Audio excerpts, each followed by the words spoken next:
pays dans le monde parlant exclusivement français qui soit développé en dehors de la France. Ça veut dire quoi? Ça veut dire que tout l'État français ne vit que par les crocs en jambes et les marchés politiques qu'il se donne politiquement dans les pays qu'il contrôle. Lorsque la France a eu besoin de contrôler,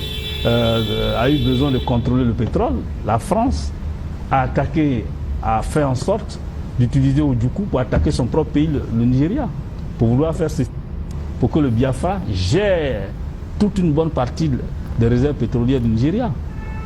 C'est ainsi que M. Ojukwu, qui a eu comme allié Félix Houphouët, a attaqué son pays.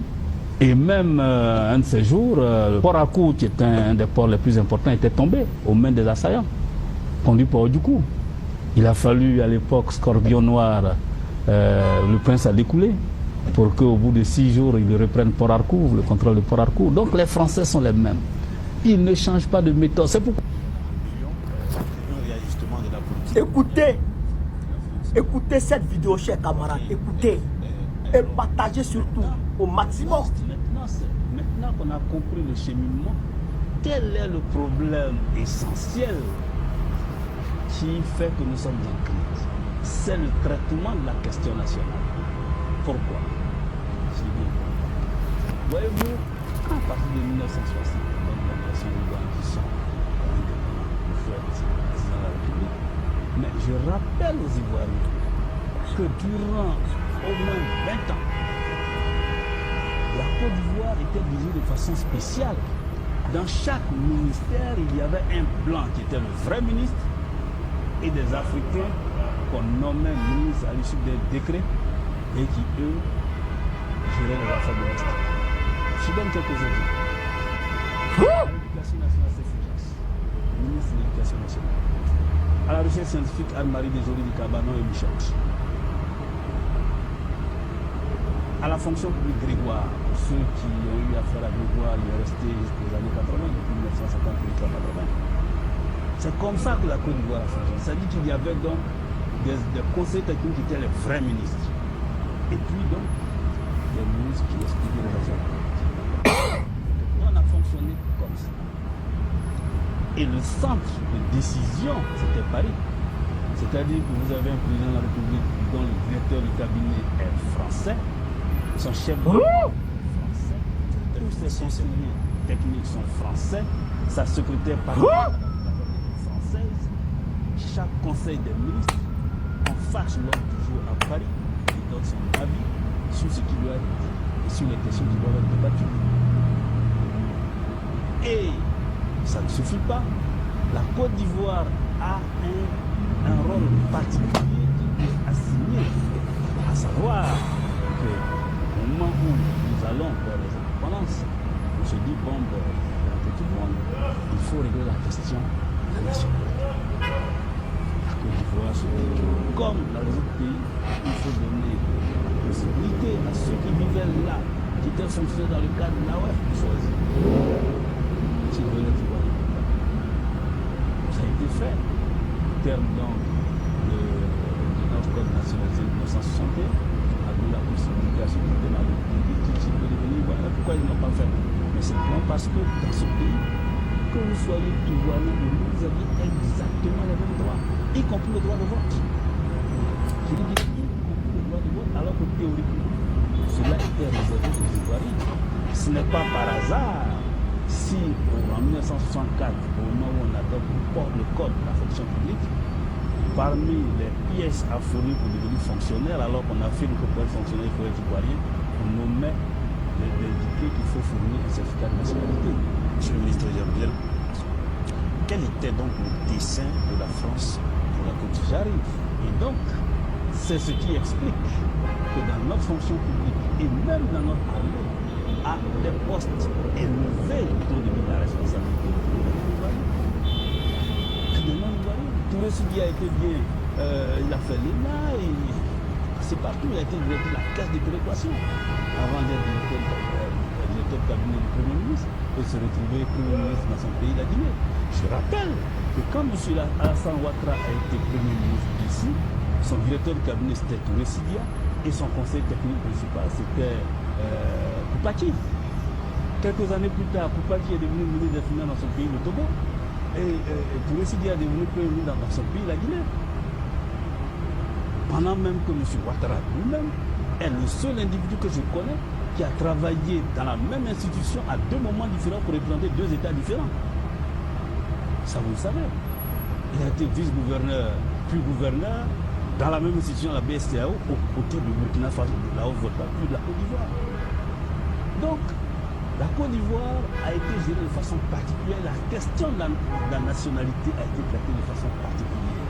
De sorte qu'au moment où Félix Houphouët tend vers la fin de sa vie, toute la question pour la France est de savoir comment gérer la Côte d'Ivoire en maintenant les paradigmes de gouvernance du fond, qui sont de deux ordres dans cette condition.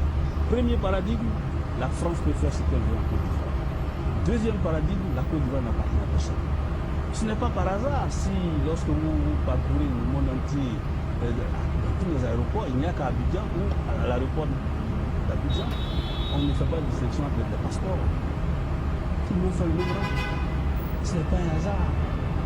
Et la Côte d'Ivoire a été gérée ainsi. La question de la nationalité a été traitée de façon particulière. Ici, quand vous discutez avec des gens qui sont allés au Sénégal, ils disent: oh, le Sénégal est exposé de forme. Pourquoi? Parce que quand un Ivoirien arrive à la BCE, on ne veut pas que sa femme travaille. Mais c'est le Sénégal qui respecte la loi. Les accords de paix, lorsque vous avez statué, votre femme ne travaille pas. Et comme la Côte d'Ivoire est un pays spécial, tous ceux qui ont statué, leur femme ne travaille pas. C'est pourquoi je vous demandais quel était le dessein de la France pour la Côte d'Ivoire. Pour la France, la Côte d'Ivoire est une structure où chacun en arrivant peut dire: je suis ivoirien, point près. C'est le sens d'ailleurs de la fameuse loi portant une nationalité que vous avait introduite à l'Assemblée nationale en 1963 et qui avait été débattue par les députés de l'époque. Donc voilà, nous sommes en plein. La crise ivoirienne est liée, comme je viens de vous l'expliquer, à deux choses. D'abord, un réajustement des politiques coloniales, et deuxièmement, une volonté de la France de revenir au paradigme de gouvernance du fond. Voilà les deux raisons qui fondamentalement expliquent que la Côte d'Ivoire soit en crise aujourd'hui. La Côte d'Ivoire est en crise. Voilà. De toute façon, la France vient attaquer la Côte d'Ivoire à travers les Ivoiriens. Oui. Donc, on peut comprendre que nous-mêmes, Ivoiriens, nous sommes complices. Mais écoutez, c'est que fonctionne le monde. Lorsque une puissance étrangère veut poser un acte de ce type dans un pays, même un pays qui domine, il passe toujours par un certain nombre de ressortissants à l'intérieur. C'est ainsi que le monde fonctionne. Il a bien fallu qu'il y ait des rois complices à l'époque pour qu'on prenne les Africains comme esclaves. Il a bien fallu que dans la période où les Africains luttaient pour leur autonomie, qu'on utilise les Africains pour dire qu'ils ne sont pas d'accord et qu'ils veulent demeurer dans la communauté. Il a fallu qu'on utilise les Africains pour leur faire croire qu'avec les Blancs, c'est toujours mieux. C'est d'ailleurs le sens du progrès à l'époque, le parti progressiste. On est mieux avec les Blancs. Donc, une des conséquences de cette crise, c'est que les puissances Partager. Assécher économiquement la Côte d'Ivoire pour ramener le peuple à la révolte. Qu'en pensez-vous? Mais je dirais que c'est logique. Pourquoi? Voici un pays qui a fonctionné selon les règles que j'ai dit de vous indiquer et qui, en 1993, connaît un retour. D'ailleurs, il y a un événement qui s'est passé en 1993. Félix Houphouët, qui a été un serviteur de la France, se rend compte que vraiment Félix Houphouët se fâche face aux spéculateurs en matière de café cacao. Félix Houphouët déclenche la guerre du cacao. En 1990, Félix Houphouët perd la guerre du cacao. Tous ceux qu'il a servi se décident donc d'éliminer, de liquider Houphouët militairement, économiquement, politiquement. 1992. Et dans cette partir de là que s'abattent sur la Côte d'Ivoire les fameux programmes d'ajustement structurel. Tout le patrimoine nous fait pratiquement. Et on fait de la Côte d'Ivoire un État totalement vassalisé, de sorte que la communauté internationale a été dans de bonnes conditions pour imposer à Félix Houphouët le choix de M. Ouattara. Houphouët n'a pas choisi Ouattara. Ouattara lui a été imposé par la communauté internationale parce que la communauté internationale a décidé de liquider physiquement, politiquement, militairement et économiquement Félix Houphouët. Voilà. Et donc, quand en 1993, Houphouët Boigny disparaissent, quoi de plus normal, première tentative de coup d'État, déjà 17 décembre 1993. M. Ouattara et M. Gueye, mais finalement, comme certains gros bras, comme Jean-Pierre Boubacar coopéré, parce que M. Boubacar dit attention, nous n'avons pas été d'accord avec ce mode de succession monarchique, mais appliquons la loi. Donc, Bédi Konari arrive dans cette position, mais très affaibli parce que lui-même, au sein de son parti, est très contesté. Très affaibli par rapport à ceux qu'il a en face de lui, très affaibli par rapport à l'extérieur, parce qu'en réalité, l'extérieur attend un retour au paradigme de feu, très affaibli par rapport donc à tout cela. Il arrive au 17 décembre 1993, et la même France vient lui demander l'autorisation de faire en sorte que M. Ouattara aille au Fonds monétaire international au compte de la Côte d'Ivoire d'accès en se disant lui c'est pour cette vie, alors qu'il ne sait pas que c'est pour lui donner les moyens de revenir bien plus fort. Nous avons posé la question suivante, Monsieur le ministre, pourquoi et contre qui ou contre quoi le peuple ivoirien doit-il résister?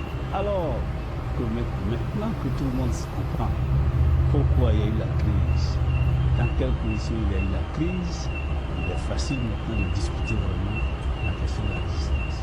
Je vous ai dit que cette crise est liée à la volonté de la France de revenir au paradigme de gouvernement de Félix.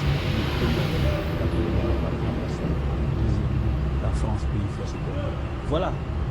Maintenant, qu'est-ce que les Ivoiriens veulent? Un État qui fonctionne et qui fonctionne en fonction de leurs intérêts. Est-ce qu'un tel État peut fonctionner en revenant au paradigme du gouvernement du feu? Assurément non. Et comme on a, à partir de 2001, un président de la République qui est totalement différent, qui lui a une vision, qui sait ce qu'il veut et qui est issu des urnes, c'est-à-dire qu'il a eu la caution de chaque Ivoirien, de la majorité des Ivoiriens. Alors, aujourd'hui, la France dit, un tel président ne nous convient pas. Il faut sortir de là pour avoir quelqu'un à qui nous pouvons dire faites ceci et il le fait. Donc, les Ivoiriens ont une seule issue dans cette affaire. Revenir à un État qui fonctionne en fonction, qui est là et qui agit relativement à leurs intérêts fondamentaux. C'est donc la résistance est un moyen pour les Ivoiriens de maîtriser leur avenir. Maîtriser leur avenir, faire en sorte que les actes essentiels qui sont posés le soient en tenant compte de leurs intérêts, de l'intérêt des Ivoiriens. Voilà toute la problématique de la résistance ivoirienne. Parce que quand on a bien réfléchi et qu'on a bien compris que ce n'est pas le personnage, ce n'est pas l'individu Gbagbo Laurent qu'on veut chasser, mais c'est plutôt une forme de gouvernance qu'on veut liquider, on a bien compris rapidement que ce n'est pas une petite crise post-électorale qui est là aujourd'hui, c'est le coup d'État de 2002 qui se poursuit à travers donc une superposition d'intérêts et où la France fait tout pour prendre en charge, pas prendre en charge, pour se donner comme allié un certain nombre de grands pays. Vous savez, la France a toujours agi ainsi. Lorsque la France voulait se battre au Vietnam, la France, pour que les États-Unis soient proches, a dit que c'était une guerre anti-communiste, alors que c'était une guerre coloniale plus récente. Donc la France, qui est la première puissance diplomatique dans le monde, a réussi à se donner les moyens de faire en sorte que l'ONU soit instrumentalisée à cette fin. Et donc, nous sommes partis de négociation en négociation, grande tentative à partir de Marcoussi de dépouiller celui qui a été, aucun individu qui a été désigné par la France puisse être aux commandes. C'est d'ailleurs pourquoi la France n'est pas restée totalement délabrée. Or de tout cela, vous avez bien vu le GT, malgré toutes les résolutions, vous avez vu comment ça a été géré. Et comment est-ce qu'on en est arrivé à aller chercher une société, SAGEM, etc., pour faire le recensement et tout. On est en plein dans le coup d'État depuis 2002. Aujourd'hui, nous en sortons, on arrive à une crise post-électorale qui n'est que la continuation de tout ce qui a été fait depuis 2002. Et donc, ce n'est pas une crise banale, c'est une crise où la France veut se donner les moyens de contrôler l'État de Côte d'Ivoire. On a vu que la résistance du peuple ivoirien s'est démontrée à plusieurs occasions, notamment en 2002 lorsqu'il y a eu l'attaque, on a constaté aussi en 2004. Mais quand même, il faut noter un certain relâchement qui a été plus ou moins incarné par le président Laurent Gbagbo du moment où la rébellion était composée avec le pouvoir du régime du président Laurent Gbagbo. On ne peut pas parler de relâchement. Ça peut être un rébut tactique. On ne peut pas parler de relâchement. Regardez un peu comment les choses fonctionnent. À un moment donné, on sait que les Européens ont plusieurs choix. Soit prendre l'État, le contrôle de l'État qui fonctionne et le gérer, soit réaliser ce qu'on appelle le non-État. C'est-à-dire que faire en sorte que l'État ne se retrouve plus jamais. C'est comme cela qu'ils ont géré la RDC. C'est comme ça qu'ils gèrent le Libéria où pratiquement l'État est absent. Et donc, le président de la République, ayant fait rapidement cette analyse, s'est dit peut-être qu'il vaut mieux composer avec tout ce monde et puis aller battre aux élections pour qu'une bonne fois pour toutes, nous ayons une visibilité à cette affaire. Donc, c'est peut-être un peu tactique. C'est comme cela que moi je l'explique. Battre aux élections, une force composée d'être rebelles, ce n'était pas trop suicidaire. Bon, disons que la sans France, désarmement. En réalité, c'est parce qu'on n'a pas fait beaucoup attention aux méthodes de la France. La France, parce qu'elle nous sous-estime, elle ne change jamais de méthode. Prenez ce qui s'est passé en 99. Comme je vous ai dit que les deux paradigmes de gouvernance, c'était la France peut faire ce qu'elle veut, la Côte d'Ivoire n'appartient à personne. Il a suffi qu'au Bédi Konaré lance ce qu'on appelle une dualité. Même si ça n'est expliqué, les Français ont bien compris que bien plus tard, ce qui était derrière sa tête, c'était en réalité la question de la conférence nationale pour le méthode du mouvement. Et donc, ils ont organisé un coup d'État pour le faire partir. Mais pour le faire partir, Bédi Konaré se trouve à Daouko, c'est l'ambassadeur de France chez lui qui est rentré rapidement pour engager des négociations avec les militaires. Et quand il arrive, il est conduit à l'ambassade de France, à la résidence actuelle du chef de l'État qui est à côté de l'ambassade de France. Et ensuite, on lui donne l'impression que non, mais comme ça ne va pas, nous, on va vous protéger, on va vous envoyer au 43e Bima. Mais c'était pour rapidement faire le revenu de ceux qui arrivaient. Il n'avait pas compris ça. Mais comme la France ne change jamais de méthode, quand en 2002, ils ont attaqué la Côte d'Ivoire, le président de la République se trouvait en Italie, ils ont envoyé, M. Chirac a envoyé un conseiller pour lui dire non, mais il n'y a pas de problème, comme je dis, ça ne va pas venir ici un peu, et ensuite vous allez repartir. Il a dit ok, il n'y a pas de problème, j'arrive demain. Et au moment où les Français l'attendaient, il a dévissé en Côte d'Ivoire. Comme les Français ne changent